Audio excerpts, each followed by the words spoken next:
আছে যেটা ভেঙে গেলে ঢুকে এই যে আর্ট করতে হয়। আর্ট করতে হয় এই যে, হ্যাঁ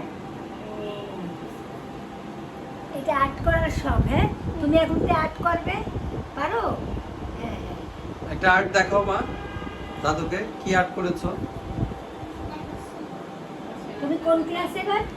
এখন বয়েজ গার্লস, হ্যাঁ বয়েজ গার্লস, ওই যে নার্সারি বয়েজ গার্লস নতুন স্কুলে ভর্তি হয়েছি। ওই ক্লাসে যে ছেলে আর মেয়েরা আছে তারা আমাকে খুব বিরক্ত যাক দাদির মতো পটপটে গেছে, দাদুর পটপট করতে এখন আর করছি না। এরকম।